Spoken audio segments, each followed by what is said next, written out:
नमस्कार, जय हिंद प्यारे विद्यार्थियों, आप सभी का स्वागत है एमपी अड्डा 24/7 के ऑफिशियल यूट्यूब चैनल पर। दोस्तों, मेरा नाम है संदीप धनगर और आप सभी के समस्त एक महत्वपूर्ण जो है आपके सूचना लेकर आया हूं। ये सूचना या इन्फॉर्मेशन आप कह सकते हैं, तो ये आपके संबंधित है आपके किसके, प्रधानमंत्री यशस्वी छात्रवृत्ति योजना, है ना।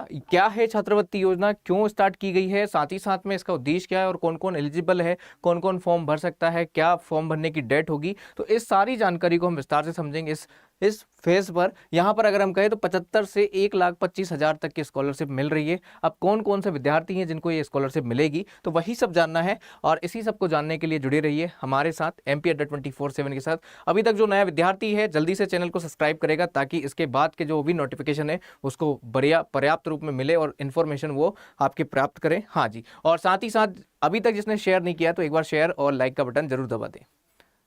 चलिए बात कर लेते हैं, तो ये है क्या, तो ये यशस्वी एंट्रेंस टेस्ट है ना, एक पात्रता परीक्षा है। और ये कौन ले रहा है, तो ये ले रहा है राष्ट्रीय परीक्षा एजेंसी, जिसे हम कहते हैं नेशनल टेस्टिंग एजेंसी। आपने एक नाम सुना होगा विद्यार्थी लोग, ये जो नाम है ये है आपके यूजीसी से संबंधित। किससे है? हाँ जी, हेलो एवरीवन, स्वागत है आप सभी का।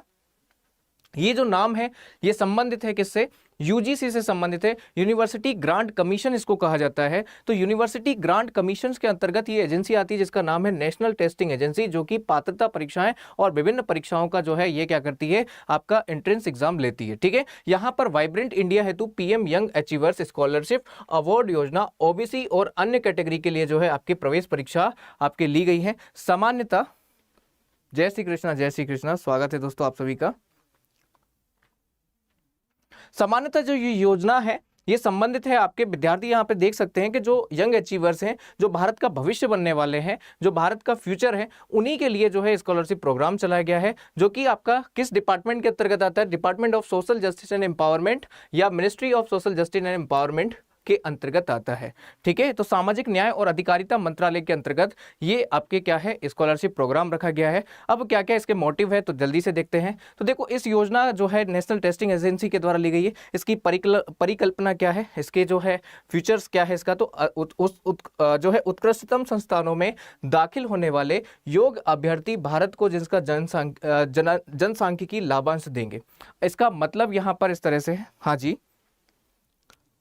बिल्कुल बिल्कुल, उस सब के बारे में हम चर्चा करने वाले हैं कि क्या क्या आपके very good evening all of you, है ना, क्या क्या डॉक्यूमेंट लगने वाले हैं। बस 2 मिनट का समय दीजिए, मैं सारी चर्चाएं आपको बताने वाला हूं। तो यहाँ पे जो भी विद्यार्थी, जैसे मैंने कहा था ना, भारत का भविष्य, तो जो भारत के जो यंग अचीवर्स हैं उनको एक अच्छी संस्था में दाखिला देने के लिए ये आपके स्कॉलरशिप प्रोग्राम चलाया गया है। बात कर ली जाए इसका लक्ष्य क्या है, तो शोध पर आधारित वेद, विश्वसनीयता, फलोत्पादक, पारदर्शी, निष्पक्ष, अंतर्राष्ट्रीय स्तर के मूल्यांकों द्वारा शिक्षा में गुणवत्ता समता की वृद्धि करना, सर्वोत्कृष्ट विषय विशेषज्ञ मनोवैज्ञानिक सूचना प्रौद्योगिकी वितरण सुरक्षा व्यवसाय आदि के मूल्यांकन की कमियों को दूर करके जो है विद्यार्थी को एक बेहतर एक जो है आपके शिक्षा के माहौल में आपका प्रवेश करवाना। हाँ जी, very good evening all of you, स्वागत है दोस्तों।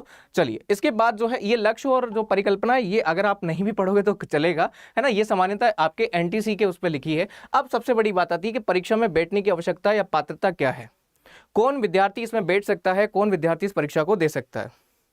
बिल्कुल, अब देखिएगा क्या क्या है एलिजिबिलिटी, देखिएगा तो यहाँ पर जो एलिजिबिलिटी की बात कर रहे थे जल्दी से देखिएगा, बहुत महत्वपूर्ण है, ये एकदम नोट कर लीजिएगा, है ना, नोट कर लीजिएगा क्या एलिजिबिलिटी है। तो देखो यहाँ पे पहला है भारतीय नागरिक होना जरूरी है, अर्थात सिटीजन ऑफ इंडिया हो, है ना, तो जो भी भारत का नागरिक है वही इसको भर सकता है। ओबीसी, ईबीसी या डीएनटी श्रेणी से संबंधित होना चाहिए, है ना।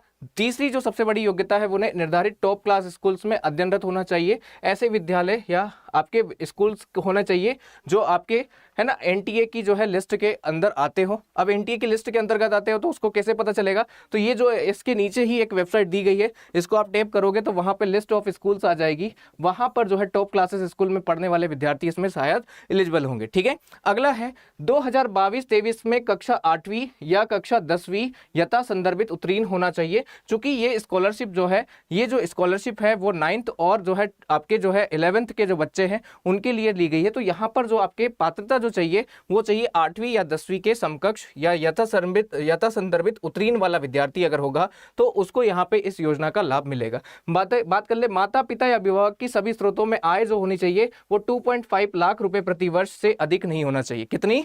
2.5 लाख से अधिक आय वाले विद्यार्थियों के लिए नहीं है। ठीक है, बात कर ली जाए कक्षा 9 के लिए आवेदन करने वाले अभ्यर्थी का जन्म जो है वो 1/4/2007 से 31/3/2011 इन दिनों के बीच में होना चाहिए। और जो कक्षा 11 के लिए जो आवेदन करने वाला है उसकी जो आयु है 0/1/4/2005 से लेके तो 31/3/2009 के बीच में होना चाहिए। तो ये वाला विद्यार्थी ही आपके एज क्राइटेरिया में इसका आवेदन कर सकता है। तो यहाँ पे बहुत ध्यान से सुनिएगा क्या क्या एलिजिबिलिटी है। ये 9वीं कक्षा के लिए और 11वीं कक्षा के लिए स्कॉलरशिप योजना है जो कि आपका 8th और 10th लेवल के विद्यार्थी जो कि उत्तीर्ण कर लिए हैं उनके लिए है। जिनके पिता की आय 2.5 लाख है वही मतलब इससे अधिक नहीं होना चाहिए, इससे कम ही होना चाहिए, वो आपके कर सकता है। लड़के और लड़कियां दोनों आवेदन के लिए पात्र हैं। लड़कियों के लिए वही आवश्यकता होगी जो कि लड़कियों के लिए। तो आवेदन के लिए वही आपकी एलिजिबिलिटी है जो लड़कों के लिए भी है और लड़कियों के लिए भी है। आ रही बात समझने? अब आगे समझेंगे कि हमें क्या क्या चाहिए और क्या क्या नहीं चाहिए, सब चीजें बताऊंगा, चिंता मत करिए। अगला है यहाँ पे कार्यक्रम कि क्या क्या आपके कौन कौन सी डेट्स हैं जब आपके फॉर्म हम ऑनलाइन कर सकते हैं और कौन कौन सी डेट्स है जब आपके यहाँ पे कितना शुल्क लगेगा, कितनी जो है आपके पेमेंट करनी पड़ेगी, कैसे पेमेंट करनी पड़ेगी, तो वो सब लिखा है। कार्यक्रम और तिथियां लिखी है। आवेदन पत्र जो है ऑनलाइन जमा करने की तिथि है 11/7/2023 से अर्थात 11 जुलाई 2023 से 10 अगस्त 2023 तक, जो कि रात के है ना 11:50 मतलब आपके 11:50 10 अगस्त को और 11:50 तक जो है आपके अवेलेबल रहेगा ये साइट्स। फिर उसके बाद आवेदन पत्र सफलतापूर्वक जमा करने की अंतिम तिथि जो है वो है 10 अगस्त जो है 2023, जो कि 11 बजे आपका जो भी लिखा है लास्ट वहीं पर लिख दिया है। फिर है आवेदन पत्र में पहले से भरे गए वितरण का ऑनलाइन सुधार कब तक कर सकते हैं, तो 12 अगस्त से लेकर 16 अगस्त तक कर सकते हैं। यहाँ पर देखिएगा परीक्षा शुल्क में लिखा है, स्पष्ट तौर पर लिखा है कि परीक्षा का कोई शुल्क आपसे नहीं लिया जाएगा, अर्थात ये जो फॉर्म भरे जाएंगे इसमें कोई आपका शुल्क मैंडेटरी नहीं है, इसमें कोई शुल्क जो है मैंडेटरी नहीं है, आवेदन शुल्क कोई मैंडेटरी नहीं है, यहाँ पर स्पष्ट लिख दिया गया है। तो ध्यान रखिएगा और नोट कर लीजिएगा ये आवेदन तिथि। जो एलिजिबल है वो जल्दी से इसका फॉर्म भर दीजिए, काफ़ी कम समय। अब परीक्षा सारणियों का जो है क्या कब कब आपकी परीक्षाएं होंगी, क्योंकि इंट्रेंस एग्जाम में लिख रहा है आपको इंट्रेंस यानी पात्रता परीक्षा, जो पेपर पास करेगा उसी को जो है आपके स्कॉलरशिप दी जाएगी, ऐसा प्रावधान है। तो परीक्षा की तिथि है 29/9/2023 अर्थात 29 सितंबर 2023 को ये पेपर होने वाला है। ये कैसे पद्धति पे होगा, तो पेन पेपर मोड पे होगा, मतलब ओएमआर सीट होगी, ऑप्टिकल मार्क रीडर वाला जो ओएमआर होता है ना जिसमें गोले भरते हैं हम ब्लैक पेन से, वो वाला होगा। यहाँ पर सीबीटी नहीं होगा, कंप्यूटर बेस्ड टेस्ट नहीं होगा, क्योंकि 8th और 10th पास करने वाला विद्यार्थी हम समझ सकते हैं कि कंप्यूटर से थोड़ा सा दूर हो सकता है, इसलिए यहाँ पे पेन पेपर मोड रखा गया है। अगला है परीक्षा की अवधि कितनी होगी, तो 2.5 घंटे होगी, है ना, कितने होगी 2.5 घंटे या 150 मिनट आपका परीक्षा की अवधि होगी। केंद्र में नवीनतम प्रवेश जो है आपका, यहाँ पे परीक्षा शुल्क होने के लिए 30 मिनट आपको पहले आना पड़ेगा। तो ये जनरल इन्फॉर्मेशन है, आपको इसमें ध्यान रखना है, तो केवल डेट ध्यान रखिएगा, पेपर कब होने वाला है, और पेन पेपर मोड में रहेगा, यानी आपका पेन लेकर जाना पड़ेगा, वो होगा, और 2.5 घंटे का आपका टाइम होगा।